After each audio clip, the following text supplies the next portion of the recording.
Julian joins us now on our Newsmaker line. Julian, welcome back to the program. Thank you for being with us. G'day, Sean. I know you follow the news closely. I know you see the narrative. Now, there is a big brouhaha in the United States. The same media, by the way, that WikiLeaks exposed as colluding with Hillary Clinton's campaign, with near hysteria getting up to the president and John Podesta with Hillary's campaign, claiming over and over and over again that it's clear, the CIA says so, even though there's no new evidence whatsoever that we didn't have prior to the election, and that the FBI contradicts, and James Clapper, the National Director of Intelligence, contradicts, that in fact the Russians tried to influence in the elections and this hacked information came from them, and you're saying that is outright false. That's a falsehood. Our source is not the Russian government. So in other words, let me be clear. Russia did not give you the Podesta documents or anything from the DNC. That's correct. Can you confirm whether or not you have information involving hacked info from the RNC? We received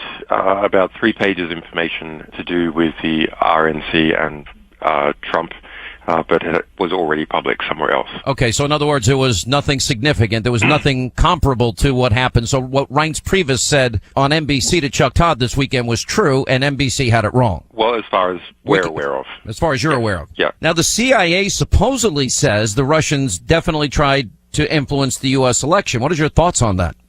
I think it's very interesting. The key quote for us is from James Clapper on the 17th of November. James Clapper is the head of the DNI. He's the Director of National Intelligence, who oversees all 17 U.S. intelligence agencies. And so his statement is, as far as the WikiLeaks connection, this is made to the House Intelligence Committee, as far as the WikiLeaks connection, the evidence is not strong, and we don't have a good insight into the sequencing of the releases or when the data may have been provided. We don't have good insight into that. So let me, for the sake of our audience, Julian, let me play the exact quote. This is James Clapper, the Director of National Intelligence, saying exactly what you did, that in fact the Russian government, well, to what he exactly said, that in fact he was very, very clear in saying that WikiLeaks connection with Russian hacking is not strong. Why? As far as the WikiLeaks connection, the evidence there is not as strong, and we don't have good insight into the sequencing of the releases or when the data may have been provided. We don't have as good insight into that. So that confirms exactly what you're saying. Can you answer whether or not there's a report out today, and there was a report out earlier this week, that in fact they can trace back some leaks to the Department of Homeland Security as it relates to the state of Georgia? Do you know anything about those? I looked when look. Let's pull back a bit. There's a deliberate attempt this week to conflate a whole lot of different issues together. It seems to be as a desire, an extremely dangerous and foolish desire, to flip members of the U.S. Electoral College around into getting up John Kasich or Hillary Clinton on the 19th. Mm-hmm. It's foolish because it won't happen. It's dangerous because the argument that it should happen can be used in 4 years' time or 8 years' time for a sitting government that doesn't want to hand over power. And that's a very dangerous thing. There's Clinton-aligned PACs putting out ads with lots of celebrities trying to push these electors to do it. So how are they rhetorically going about it? Well, there's our publications that did make significant influence during the election. Lots and lots of Americans took them up, read them, analyzed them, forwarded them to each other. It was the most discussed topic, according to Facebook, throughout October. Okay, but then we have U.S. intelligence saying they don't know how we got our stuff or when we got it, and us saying we didn't get it from a state. Then there's hacking of various systems that have occurred. Okay, presumably to get intelligence. The Israelis do it, the Russians do it, the Chinese do it, the French do it every year and every election cycle to understand what policies are. So it's no surprise at all that there's record of Russians or others hacking a lot of these systems. That's let me put the question. Intelligence collection. let me put this a different way. The state of Georgia in the United States, the Secretary of State there now confirms 10 separate cyber attacks on its network that were all traced back to the U.S. Department of Homeland Security addresses. Do you know anything about that? I don't know about this specific case, but the state hacking I do know about, because I followed it when it first came up in the original FBI report. Look, these are about election voter registration systems, not vote counting systems. Right. It seems to be just basic identity theft. If you read what DHS said at the time, it said that it looked like these were going to be sold online in black markets. Is the FSB going to be selling voter registration records online in black markets? No, of course. It's almost overwhelmingly likely that it is just identity theft. Let me ask you this. As far as the DHS attacks are concerned, that could be a number of things. It could be the DHS just testing security, and then people using the logs of those tests, or rather misusing them to try and claim that there's been attempted hacks of these systems. Well, I certainly respect, and by the way, it is important to point out some of your history. When you were 16 years old, you did hack into NASA. You did hack into the Department of Defense, and I believe one other agency. Is that true? There's a number of books saying that. Okay. So there's a pretty good chance it might be true. Never been charged for that. I would like to keep it that way. Yeah, that's true. Maybe the statute of limitations has moved on. I think it has, actually. I have said that there are two things that America needs to take from you and some of these other high-profile cases, and one is there's proof positive that we don't really have cybersecurity at a level we need for a country that is so actively involved in intelligence and influencing world events, etc. So you've done us a favor, because now we could fix the problem if we so desired, but in all the years President Obama's been in office, he did nothing to fix it. The second thing that I think you did for America, which I think is very important, is you exposed how corrupt our government is, and I'll get to that in a second. Without revealing your sources, would it be fair to say that the information as it relates to WikiLeaks and John Podesta's emails came from within the United States to you? We have said it has not come from a state party. We know where it came from originally, of course. It's John Podesta, it's from the DNC, etc. There's been no claim that has been held up, it's not even maintained anymore, that any of the information has been modified or is fake. So you can't confirm or deny if this information came from within the United States? We're unhappy that we felt that we needed to even say that it wasn't a state party. Normally we say nothing at all, but we have a conflict of interest. We have an excellent reputation, a strong interest in protecting our sources, and so never saying anything about them, never ruling anyone in or anyone out. We sometimes do it. We don't like to do it. We have another interest, which is maximizing the impact of our publications. Let me ask you this then. So here, in order to prevent a distraction attack against our publications, we've had to come out and say, no, it's not a state party. Stop trying to distract in that way. Pay attention to the content of the publication. So in other words, when you say state party, it wasn't another state like Russia or some other country. Correct.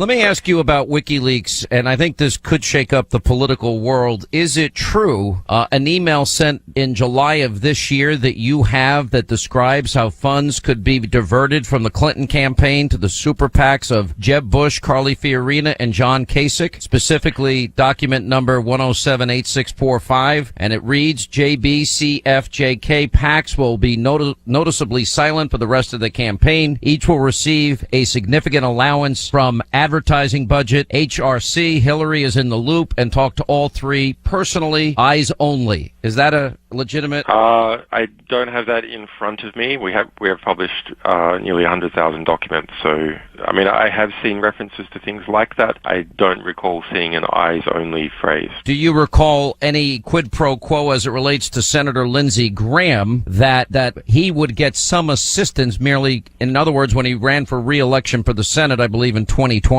I don't know. Lindsey Graham is in the Podesta emails. Yes. All right. Well, that's something that maybe, hopefully, over time we'd be able to follow up on. I have so many more questions for you. Let me ask you a couple of these.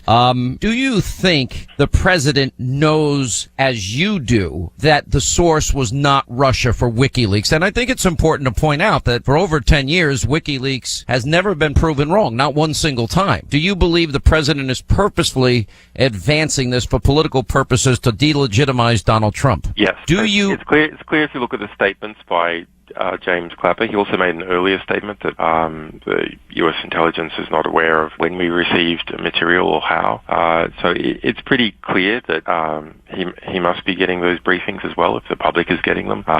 So there's a deliberate attempt to conflate. Basically, as far as the public is concerned, the only interesting thing that happened is that WikiLeaks published a number of different types of information, the DNC publications, John Podesta's, and a variety of Clinton emails obtained under Freedom of Information Act. So that's what's interesting to the public. By the way, it would not be the first time the CIA was politicized. You might remember during the Benghazi case, I actually spent time on this program talking to the people that were there on the ground while the attack was going on. The American people were told a very different story, that this was, quote, a spontaneous demonstration related to a YouTube video. And I just don't know many demonstrations that are spontaneous where they happen to have in their back pocket RPGs and mortar rounds, which were fired at the consulate and the compound.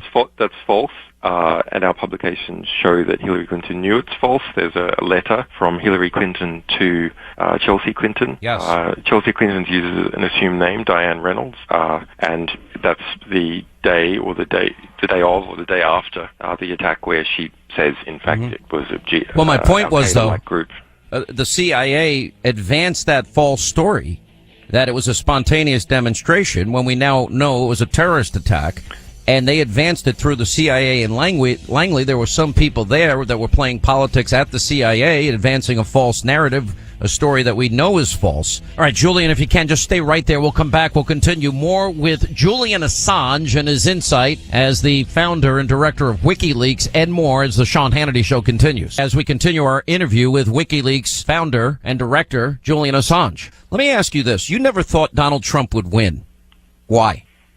I didn't think he would win. I thought he had a much higher chance than what the polling was giving.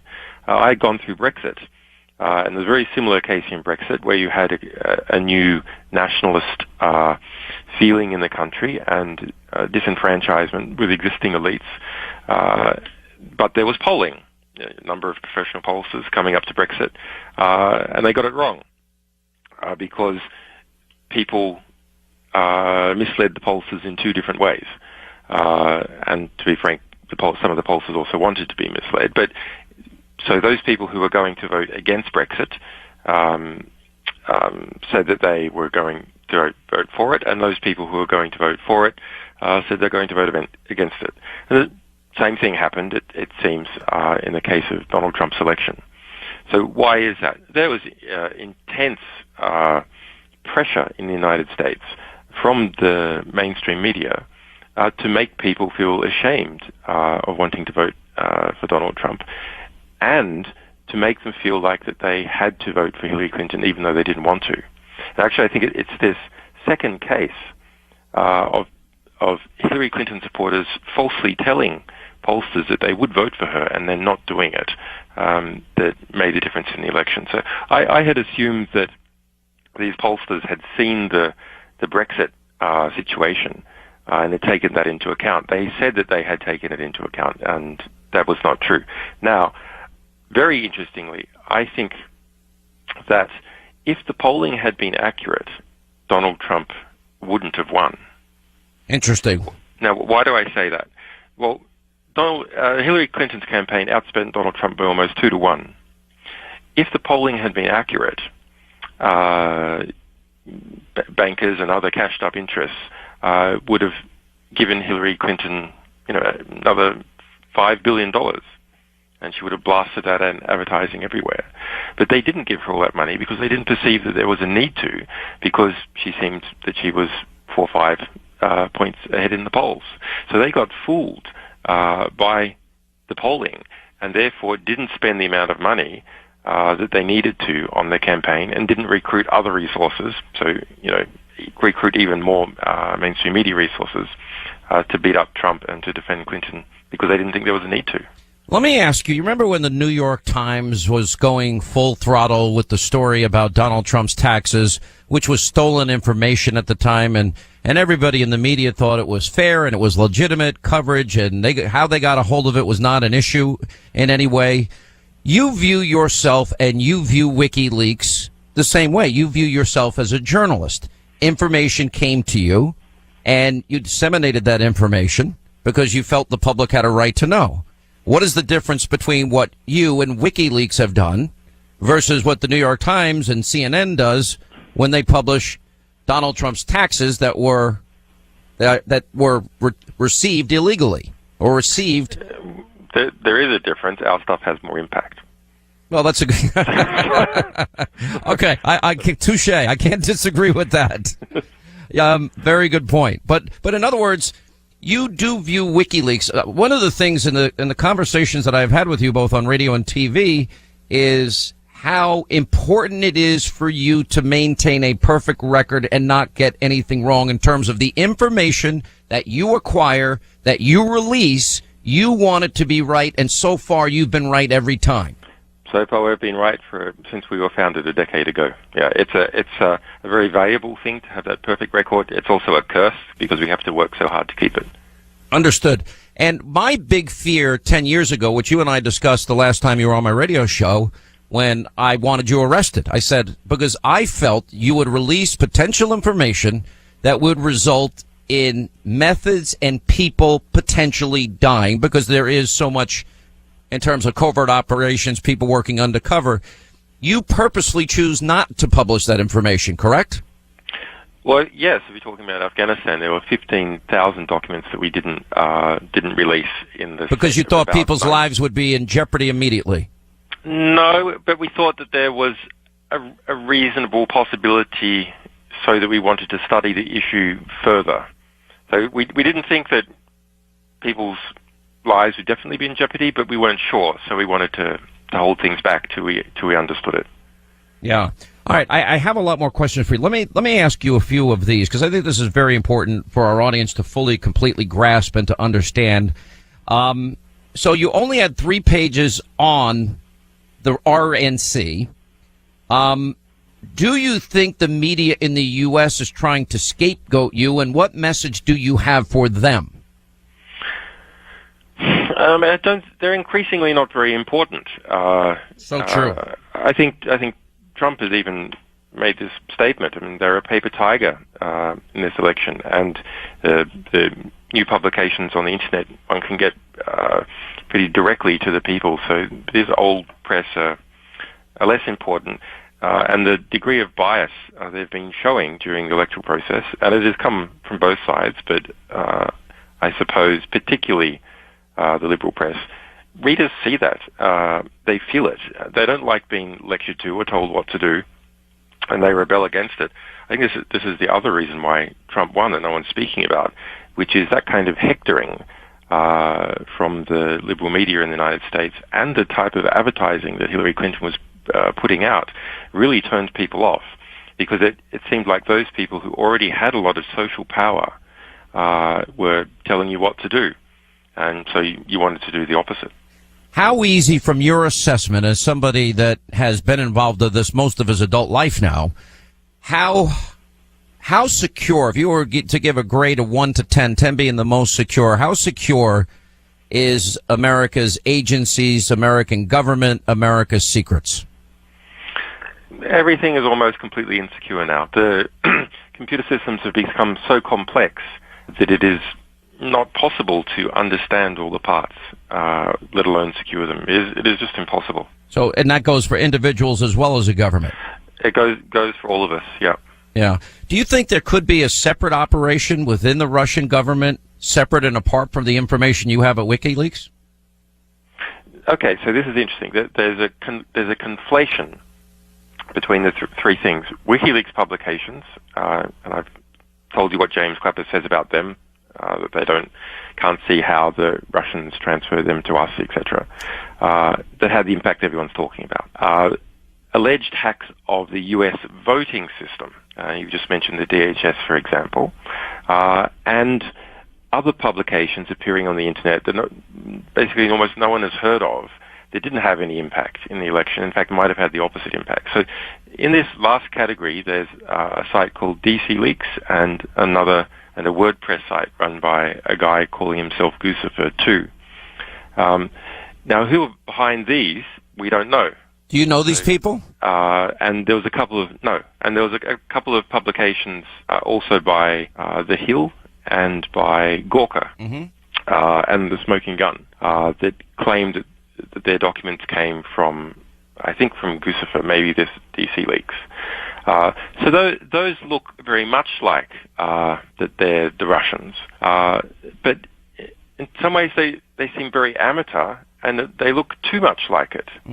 And so this is what, far from me to quote John Bolton, or I think I should be executed or something, but he has said correctly that if something looks so much like that it is meant to be the Russians, then maybe someone wants you. Just think it. That's such a good point. Let me ask you about Craig Murray, former British ambassador to Uzbekistan, an associate of yours. He was quoted in the Daily Mail that he flew to Washington, D.C. for the emails. He claimed he had a clandestine handoff in a wooded area near American University with one of the email sources, and the leaker's motivation was, quote, disgust at the corruption of the Clinton Foundation and the tilting of the primary election playing field against Bernie Sanders. And he said the source had legal access to the information. The documents came from inside leaks, not from hacks. Yeah, we don't comment on sourcing. Craig Murray is a former UK ambassador. He is a friend of mine.